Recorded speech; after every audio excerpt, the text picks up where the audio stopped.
What's up, everyone? So, lots of drama again over the weekend. Gonna get right into it. Lots happening. So, welcome. Appreciate you guys. Feel free to get into the comments there. I love to interact in real time with everybody. So, if you get into the live chat there, I will interact with you. So, yeah, if you have any questions or topics or anything like that, get in there. But I've got a couple major things on the docket here. So, the big one that happened over the weekend here is this drama around the Brian meme coin and the whole base space in general, just under a lot of attack and a lot of drama. So I want to first I want to go through just the events that happened for those that haven't been paying attention, and then I'm going to kind of get into a little bit more details, like my opinion on all this. So just to kind of recap what happened. So Brian, the CEO of Coinbase, changed his profile picture over the weekend here, I believe on Friday or something like that, to this photo here, which is, it's a meme. Like it's a meme, which has been turned into a meme coin on base. I think the ticker is like Brian on base. So basically what happened was he changed his profile picture to this old meme that has like been circulating around Coinbase and the base space for quite some time. And I think he only kept it up for around like 24 hours, and everybody was like super hype about it for about 24 hours. And then he changed it back to this other punk. Yeah, I mean, his current profile picture now, he changed it back to this, and then that basically caused everyone to get like super infuriated, because people who trade meme coins are essentially just like super mercenary. Like there's just I talk about it over and over and over again, but the meme coin space is no different than going to a casino and throwing like $100 on black or red. Like you have a very little chance of actually making money if you're trading meme coins. They're fun, don't get me wrong. It's fun to trade meme coins. It's fun to get into like the hype and the culture and riding a good trend or momentum for 24 or 48 hours. Like I've bet like very small amounts of money on this stuff in the past, and it's fun to like triple your money in a short period of time sometimes. But like this is not a long-term like investment theory, or like it's not a very good strategy over the long term. And so like basically what happened, like you can kind of follow it in the chart here. The best way to kind of like show it to everybody. So basically what happened was, yeah, like it went from, I don't know, 600K market cap, shot up to as high as $30 million market cap.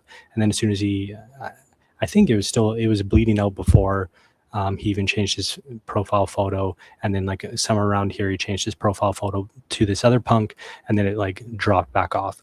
So, and everybody's just like super mad at Brian and saying that this is like the worst thing that he could have done and blah, blah, blah, blah, blah. My opinion on all of this is like, hey folks, like no crying in the casino. It's so dumb that people get so mad, and there's like posts all around like Twitter X right now saying like, hey, like you really hurt bag holders and you should be ashamed of yourself and blah, blah, blah. First of all, like you can actually zoom in on this chart here, and let's see. If you zoom in on this, you can actually see before the pump happened, this green dotted line right here is what the current price is. So for anyone that's actually claiming that they were a long-term bag holder of Brian, and Brian actually hurt him or hurt you for the Brian holdings that you had, this is simply not true. You can see a vast majority of anyone that was like buying into Brian, basically anyone that bought into Brian under this dotted green line right here is actually substantially up money right now, because the current price is still sitting at a higher low than it was before this whole debacle happened. So you can see, like, for example, say you bought into Brian here and you held it for like like a few days before he changed his profile picture or whatever, you're up 70%. And other people, like if you bought down here, you're up 150%. Even at the like current lows, you're actually still up money for anyone that bought in before he changed his profile picture. And anyways, this is just the common pattern that happens with every single meme that happens. Basically, if you buy a meme coin, you are buying into the like short-term attention span of a meme and the culture around that meme. So like, whether it lasts 24 hours, whether it lasts 48 hours, whether it lasts 72 hours or 2 weeks, or like something with Ansem, or maybe it lasts, you keep a good amount of attention for like a month.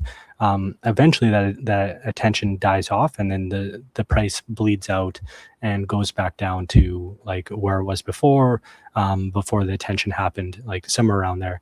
Almost every single, like, it doesn't matter. Like if you look at Cash Cat, the number one meme that's trading on top of Robinhood right now, similar pattern. It gets attention, keeps attention for a certain amount of time, and then it bleeds out. Like Cash Cat right now, from its highs, it went down 81% from its highs, currently sitting at 67% down from its highs. So like, you have the same pattern everywhere. It doesn't matter what meme coin you're trading.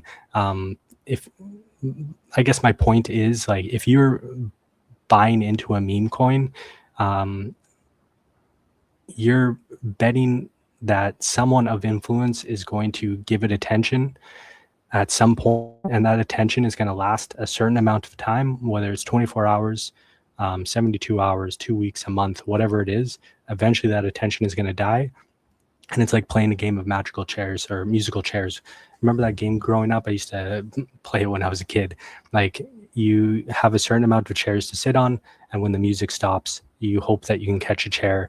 If not, you're out of the game. It's just, that's what it is. Like, there's people betting while the music is playing, while the attention is on this particular meme, that it's going to keep going up, and people are going to keep, like, people of influence are going to keep mentioning it or talking about it or bringing it up, and then that gets people to speculate on, okay, they're going to be more attention on this or less attention on this. And that's basically all meme coins are. It's just like, how long is the attention span going to hold for this particular meme? How long can it stay in the limelight before it fades? And you just try to make money while the attention is going up, and you try to sell before attention goes down. That's all meme coins are. It's a casino. Like, no crying in the casino, folks. Sorry. Like, you can't just like get mad at Brian just because he changed his profile picture and then decided against it and changed it to a punk 24 hours later. He paid attention to that certain meme for a certain period of time. This is what happens with meme coins. Like, someone like Ansem has been focusing on his meme coin and keeps sharing it, like, its attention, but it's still the same pattern. Like, he's kept attention now since June 28th, peaked at July 6th. So even that only lasted like a week and a half, 2 weeks of like strong attention, and then it bleeds out, and then most people like lose money, and then maybe a little bit of attention goes back to it. And again, the same thing's going to happen with Brian over time. Like, this is a meme now. Maybe someone else like comes and brings attention back to this meme at a future date, and that's why there's still people like buying into this token right now. Like, it's still sitting at $1.2 million fully diluted valuation, which is like not too shabby. Like, there's a lot of projects that are much smaller in market cap right now that actually have like roadmaps and are working on things like my Charles AI bot, for example. Like, the Charles token that he created, he's got like an actual product. He's got actual like roadmap. He's got things that he's working on. He's got real users, real revenue coming in from his products that he's built, and he has like a long-term roadmap on things that he's doing. And his market cap is only like, I don't know, like 60, 70K. So this is like 20x higher than that, just based on nothing, of zero intrinsic value, no roadmap, just people betting that eventually someone's going to pay attention to this meme, bring it into the limelight, and then you just have to bet on like how long is it going to stay in the limelight, and hope that you're one of the ones holding a chair when the music stops, essentially. So yeah, that's it, folks. Like, stop betting on meme coins like they're like actual long-term investments. They're not. They're lottery tickets, like I've said many times. I posted this out, like your daily reminder. Meme coins are no different than lottery tickets. Fun to buy, fun to trade. Maybe you get lucky and hit it big, but not good long-term investment theses. Like, it's cool if you want to like bet on this stuff like short term, buy into something, hope that someone pays attention to it, and you make a quick flip or something like that. But like, it's no different than going to the casino, folks. Like, don't get mad at the casino, the person running the casino, just because you lost money. Like, you should be walking into a casino, you should be walking into the meme coin factory in the same way that you're walking into a casino. Like, no one walks into the casino thinking like, oh, I'm going to make rent here today. Like, this is how I'm going to pay for my expenses. Like, nope. You walk into the casino thinking, hey, maybe I hit it big, but more than likely I'm going to lose money. So you should have the same expectation when you get into meme coins. Yeah, there's actually Cointelegraph shared this. This is, well, actually this was a little bit surprising to me, because they're claiming that 63% of traders on Robinhood's top 50 meme coin over the past like couple weeks here have lost money, which is actually lower than I thought. But you have to take this with a grain of salt, because these are like right now Robinhood has a lot of attention, and there's a lot of attention on their memes, and a lot of these memes are going through like a cycle right now where like a lot of people, like, they're actually going up. Like, they're in an up cycle right now. Like, if you can catch the right meme coin, you can actually catch it, because they're getting like pretty good liquidity, good volumes going into them. So that said, like, I would venture a guess that the long-term numbers are much worse than this.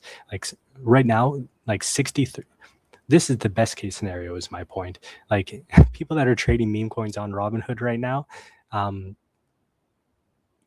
like if you go on Solana, where like meme coins or pump fund or whatever, or on Robinhood right now, where like there's actually meme coins that are actually going up and you can actually make money, this is the best case scenario. You have the best case scenario is you have a 37% chance of making money. The best case scenario in a good market, in a good meme coin market where actually meme coins are going up. But over the long term, it's probably much worse than this, because even if you like put it close to like the average of like long-term, short-term traders, like the long-term profitability of short-term kind of focused traders is like 10%. Like 80 to 90% of short-term traders lose money. That's just in like the regular financial markets.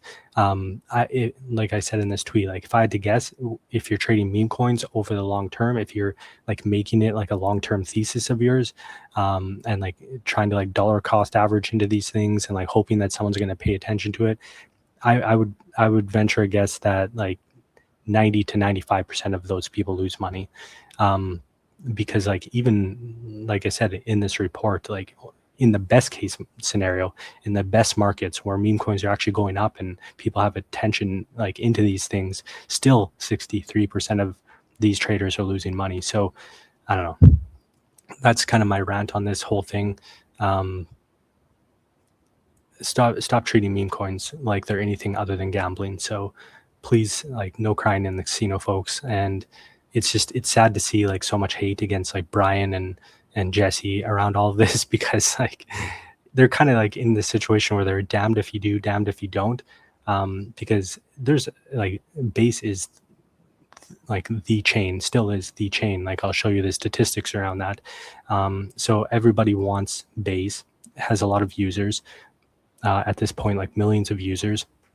And everybody wants them to capitalize on this whole meme coin kind of mania that's going on right now. They don't want Solana and Robinhood to like capture all this momentum and volume. So everybody wants Jesse and Brian to like signal that they support meme coins, because like Vladdy, for example, who is the CEO of Robinhood, he's constantly putting out tweets like this where he's showing that he's signaling basically that he supports meme culture. And so everybody wants like Brian and Jesse to do the same thing and signal that they support this so that memes can start to pop off on top of base chain, and they can capture some of this volume, and people don't have to like bridge to other chains and focus on other chains, because people want base to win. I want base to win. So I agree that like it's good to like signal that you support this like kind of meme culture. And Brian's way of doing that was changing his profile picture. I think this like mainly happened because Jesse kind of like baited him into it. Like he talked about here, like right after I told people you would never like change your profile picture or support memes or something like that. Basically he changed his profile picture, and then he commented on this saying like, good way to get me to do something, like tell me I'll never do it. So like basically that was like his only intent behind it was just like showing that like, hey, like base can also be a place for memes and for fun and for culture and that sort of stuff. Like they don't want to complete, like I know they had the whole like creator coin debacle and stuff like that, and but like the truth is that like meme coins are never going to go away. Because it's like gambling, it's a new form of going to a casino and gambling, is these meme coins. And I just wish that people would actually associate those two things together and understand that meme coins are gambling. This is the main point I want to get across. And I just think that people need to change their expectations around these things. Like stop. And also like another point, like all these kind of rage bait stuff that you see on, like, look at this, like Rune here. I'm going to call him out directly because like he's like a fairly big influential guy in the space, 156,000 followers. And now he's like basically putting out hit pieces on Jesse and Brian. And like, come on, man. Like, again, no crying in the casinos. Like, and I also question kind of his motives and like ethics around this, because like a lot of this rage bait stuff, like there's 10,000 people doing it. Crypto God John, whatever, another big like guy who's just constantly pumping and dumping stuff. And like other guys like this guy who's been like an advocate for base for a long period of time, and now he's just talking about how pretty much everyone I know despises Coinbase and base. What Brian did yesterday was sickening display of mockery and contempt towards users. No, no, man, that's not what happened. Brian simply like wanted to signal, got baited into signaling that like he supports memes and supports culture, and that was his way of doing it. And I don't know, maybe he regretted doing it that way. Who knows what was going through his brain, but he within 24 hours he switches profile picture, but he wanted to show some sort of signal that he supported memes and culture. And like, this is not contempt towards users. Like, again, like it's damned if you do, if damned if you don't. Everyone is like pestering Brian, pestering Jesse, like, hey, support this. All this attention is going to Robinhood chain. All this attention is going to Solana and Pump Fund. Like, show that you support memes and culture on base. So they do something to show that they support it, and then everybody gets mad. I don't know. It's just, anyway, like I was saying, like I kind of question also like a lot of people, because right now it's also trendy to like hate on base. And unfortunately, like this is how the algorithms and stuff work. This rage bait stuff like really gets a lot of attention. So like people are also incentivized to like post this rage bait and just like signal that they're mad at base, signal that they're mad at Brian, or that they're pro Robinhood versus base, whatever. Like you get incentivized to do this rage bait stuff because you get a lot of likes and retweets. So I kind of question like just people in general around that. And I don't know, I think people need to switch their mindsets. Like too many people are just mercenaries in the space right now. And too many people are just short-term thinkers in general. You got to think over the long term here. Like base isn't going away. Base is still the juggernaut. Like if you go to L2 beat, you can see Base Chain is currently securing $11 billion in value and is easily the biggest chain. If you go to like the scaling here, Base is like far and away the winner. Like Arbitrum's the only one that's close. But like 11 billion still like very, very clearly number one. Like when you compare that to Robinhood chain, Robinhood's only at 650 million, nowhere near, like still like what, a 20x smaller than Base Chain. So yeah, I mean, again, no disrespect to Robinhood. I think that they are they're doing a lot of things right. I think their strategy, like Vlad's strategy here of kind of, it's like a barbell approach. RWAs on one end, memes on the other. I think it's a good strategy. It's a good approach. You're getting two different audiences, completely different audiences. RWAs are bringing in like very like high credible, like high signal, like big capital allocators, big institutions, stuff like that. This is like real world assets. So like tokenizing things from the real world and bringing them on chain. And then on the other end is like memes and culture, stuff that has like zero intrinsic value, zero like long term, like other than speculation, like zero long term like sustainability. But it's a good barbell approach. But like Base is still the juggernaut and is not going anywhere. And I still highly respect like Jesse and Brian, and I think that they're doing a lot of things right. Like Jesse put this out. I talked a little bit about this on my last stream, but he talked about how he's handing the Base app now over to Kobe. Kobe's going to do a great job with this. Kobe knows what he's doing. It's amazing when that was a very good call by Jesse, because like Kobe's not in it for the money. He wants to actually build something of value. The guy's like independently wealthy, everybody knows, and he's only doing it because he like actually wants to build something of value, which is awesome. That it's in the right hands, and he's switching his whole sole focus to Base now, which I think is the right call. And because Base needs to like really nail down like what is our like barbell strategy, similar to what Robinhood chain is doing, like very much spelling it out. And they have been like starting to spell that out. Like the focus is now on traders. So I think that, like, again, never count out Base. They're a juggernaut. They come up with a lot of great ideas. The problem with building in public is that like Jesse and Base are doing, is that like all of your mistakes are also out there. All your dirty laundry is also out there. But the reality of like building something like this into a juggernaut is that you need to throw ideas out there. And it's just like venture capital, like out of every 10 great ideas that you have, maybe like one or two are going to work out. And people, of course, are going to remember the 7, 8, 9 that didn't work out. And they're going to kind of mock you for that. But like all you need is like one or two big ideas to work out, find product market fit, and like to get the network effects, and then you can be incredibly successful. So I'm 100% sure that Jesse's going to have some great ideas, especially with his focus solely on Base now. He's going to come up with some good stuff. And yeah, maybe like some of it's not going to work out, but like one or two things are going to work out, and it's going to capitalize in a big way. The next big catalyst for Base, as I've talked about, I think is going to be the network token that's coming. So yeah, don't count out Base. There's a lot more coming. Once they get this network token into reality, all the attention is going to come back to Base.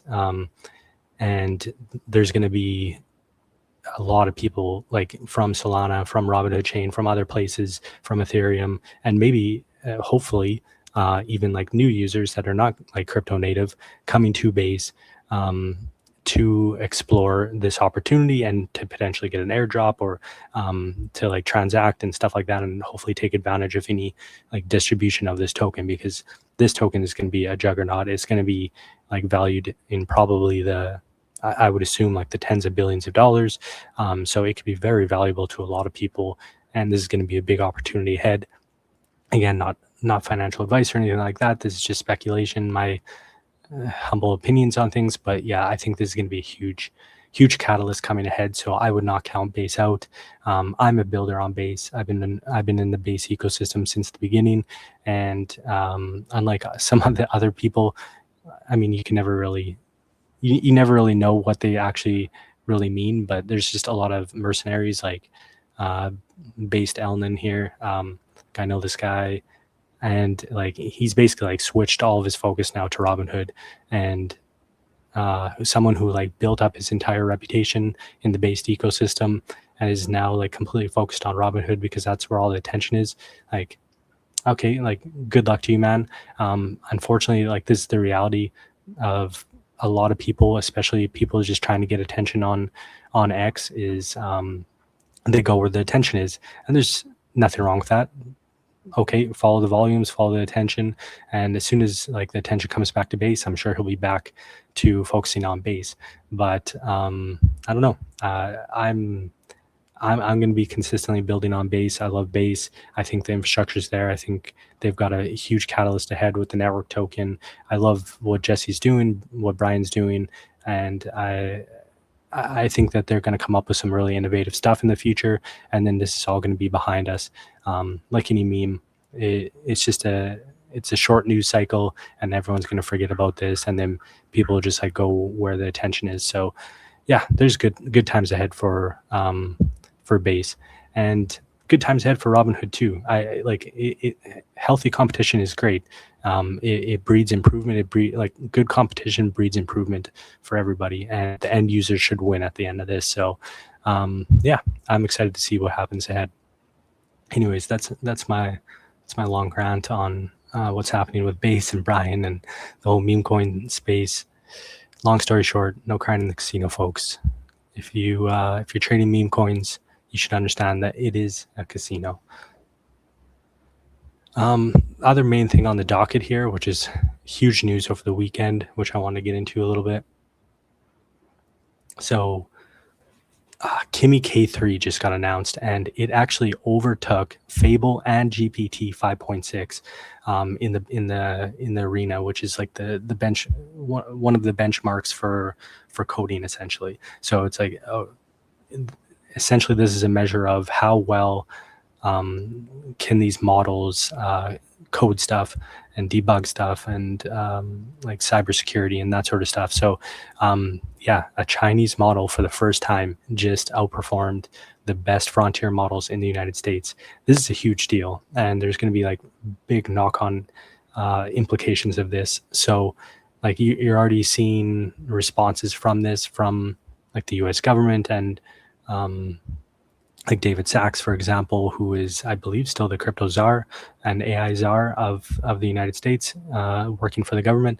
I believe he's still in that position, not 100%. But anyways, he tweeted like, this is concerning. For the first time, a Chinese model, Kimi-K3, has taken #1 on this front-end code arena, and is scoring at or near frontier on other benchmarks also. So like, meanwhile, like, to his point here, like America is like all tied up in like regulation and all this stuff holding back AI, and they need to move past this, because this is the space race of our kind of generation.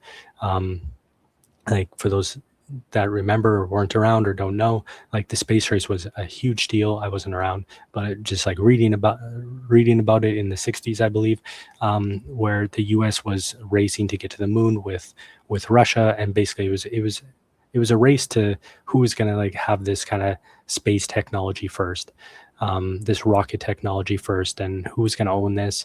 And there was a lot of downstream implications from that. So, and yeah, this is our generation space race. AI is arguably the biggest technological frontier ever in the history of the human race. So it is very important that this technology stays in the right hands, or stays at least in the hands of the people. And like, ironically, the Chinese has been pushing open source, and the US has been the one that's been like very closed off. And the biggest thing that is holding back the US right now, again, is this regulation. Like for those that have been following, the U.S. government kind of shut down Anthropic's ability to release Fable, or at least they released. It originally started out as Mythos, which was this like huge leap in cybersecurity, and represented what they said was like a threat to all apps and everything on the internet, basically.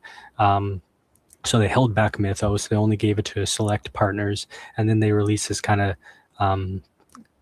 like, I guess like guardrailed up version of Mythos called Fable. And then as soon as they released Fable, they took it away, and the government kind of blocked it. And then a short little while after that, competition breeds improvement, like we talked about, and OpenAI released GPT 5.6, which was like a Fable-like version from OpenAI. But again, these are like two closed source frontier models, but they were like kind of the benchmark. And everyone's like, oh, these are a giant leap in coding and cybersecurity. And then all of a sudden, out of nowhere, everyone thought that open source was like 3 to 6 months behind, but it turns out that they were right behind. And now Kimi-K3 came out, and I believe this is open source now, and yeah, it's completely like blowing out of the water, like Fable and GPT 5.6. So yeah, this is super concerning. Like the US needs to figure their shit out. They need to stop holding back, and I hope moving more towards open source, because open source is clearly going to be the future. For the main reason that it's like way lower on costs, which I'll get into a little bit, but I kind of just want to like show a little bit more on this. Because yeah, like this is the CEO of Versal. He was talking about how Kimi-K3 is now a top tier at cybersecurity. Sol was also a leap, but Fable refuses everything. So this is another thing. It's not only that they're not releasing the models, they're really like capitulating or holding back on what these models are capable of, putting like all these guardrails in place. Like they weren't even able to like benchmark Fable for some of these different benchmarks, because it just refused to do a lot of the prompts. And I'm running into that myself, like with some of the stuff I'm doing with my AI agents, stuff like that. They're building things and they're running into issues where Fable gets degraded back to like Opus 4.8 because it refuses to refuses some stuff around like cybersecurity. Like if you tried to like make your products more secure, it just refuses that and assumes the worst. Sol is a little bit better as far as like refusing prompts and stuff like that, but when you get to these like open source models, they don't refuse anything, because it's you can do whatever you want with them. There's no guardrails in place. They're open source. You can put them on your own local devices and get them to do whatever you want with this now like frontier level intelligence, which is incredible. So yeah, the point I wanted to get into about like open source versus closed source here, Chamath kind of laid this out really well. Like the math just isn't mathing anymore for these frontier models. Basically, now that like Kimi-K is out there, Kimi-K3, you can get the same like leading edge tokens, like this frontier intelligence, for literally 50 cents per million tokens now, as opposed to like using Fable or GPT 5.6 Sol for this, where it's closer to like $56 for the same 1 million tokens. So it just doesn't make sense. This is another reason why this was a huge deal that came out over the weekend, because like there's a lot of value and a lot in like Anthropic and OpenAI right now. Like they haven't even gone public yet, but there was speculation that these IPOs would get like $2 to 4 or 5 trillion dollars in market value for Anthropic and OpenAI going public, and this is going to be a real threat to that, I think, because there's also other like things that are happening in the AI space right now. Like A16Z put this out, which was based around this article. George Savoca. I hope I'm pronouncing that right. He put out this great article. I definitely recommend the read on this. It's called Man versus Token, and essentially it talks about how the cost of tokens now is getting so expensive that people are like having like token maxing fatigue, but also like they're getting very concerned over the cost.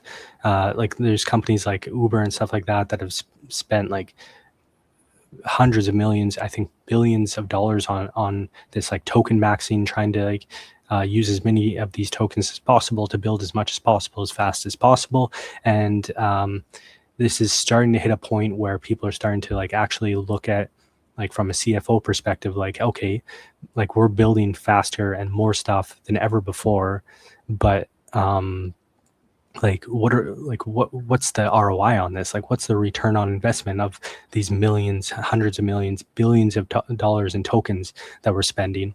And they're starting to figure out that like, hey, like at least at these frontier level closed source model ranges, it's not really worth it anymore. It's actually cheaper right now to hire more and like human engineers than it is to like keep maxing out these tokens with these AIs at these prices. So yeah, like I said, it's getting to a point where people are really starting to reevaluate this stuff, and this could like be like fairly negative for Anthropic and OpenAI and their IPO valuations, and that because yeah, at this like the only thing that's really holding back, I would say, like most of the token spend going directly into these new open source models is that it's so expensive right now and difficult from a supply demand perspective, like from a supply perspective, to get your hands on enough compute to run these open source models like in an effective way. Like you have to spend millions of dollars on compute in order to run these things, like the actual hardware. Like for example, if you want to run this Kimi-K3 model at home and have it as like your own local AI model, you would probably, don't quote me on this because I'm not like an expert in this, but I believe you would need like, I don't know, like NVIDIA has this like supercomputer that you can buy that could probably run this model, but it costs like $950,000 or like let's call it $1 million just to buy this computer. So in order to like run like a really good open source model like this on it, and have this compute basically for free, but the average person cannot just spend $1 million on a personal computer for at home, just to run a good open source model like this. So still, like most people are going to do it through the cloud, but even through the cloud, you like spending like 50 cents per million tokens is just such a huge improvement from 56 per million that you're spending on like Fable and GPT. So yeah, a lot of people are going to be making that switch over. Who knows like what comes next? There's been chatter behind the scenes that OpenAI is very close to releasing GPT-6, and Anthropic is very close to releasing GPT or Fable 5.1. So we'll see like what kind of leap those are in these benchmarks. Let's see if they can like make a giant leap over Kimi-K3 again, and then that puts the open source models a little bit behind, because that's basically the only advantage that they have right now, is that people are willing to spend on these more expensive tokens if it is the frontier model, if it is the most intelligent model, because there is an advantage to having the most top intelligence that you can working on your stuff. However, their advantage is like really falling apart here. So I don't know. It's going to be exciting. The battle is ahead, and they've like Anthropic and OpenAI have their work cut out for them with these open source models right on their heels, or even like I mean, at least for now, slightly ahead of them. probably once they release Fable 5.1 and GPT-6, which could be due like literally any week now, they'll probably jump ahead again. But it looks like the surprising thing here is that everyone thought these open source models were 3 to 6 months behind, and it turns out that they are not. Like, and the thing that is really slowing down these frontier models right now in the US is regulation. So they need to figure this out, because yeah, there's a lot of like hate for AI right now, like people protesting against these data centers, and they need everything that they can right now. They need to go on like they need to go on a big campaign, like talking about the pros of AI, and showing everyone that, hey, like we need to win this race. It's like the space race of the 60s, and like the West wants to win. But I think in order to do that, like I think there's going to be a lot of pressure now from Anthropic, or like to Anthropic and OpenAI to open source their models.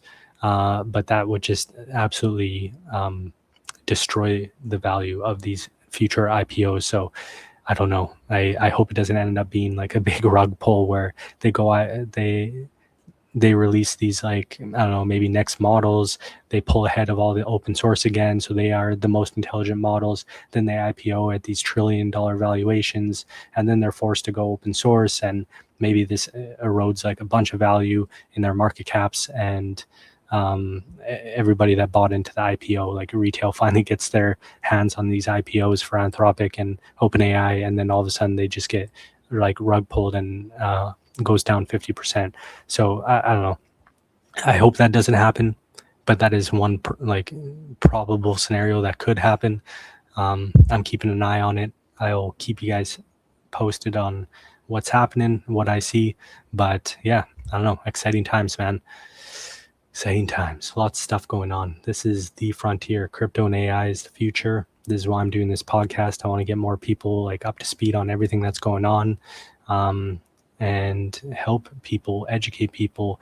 I want to do a lot more education around this and help people, just the average person, like get into the space, get into crypto, get into AI, start using these tools, and escape this permanent underclass that's coming for the people that get left behind, that don't embrace this technology. So yeah, nice to see you folks all again.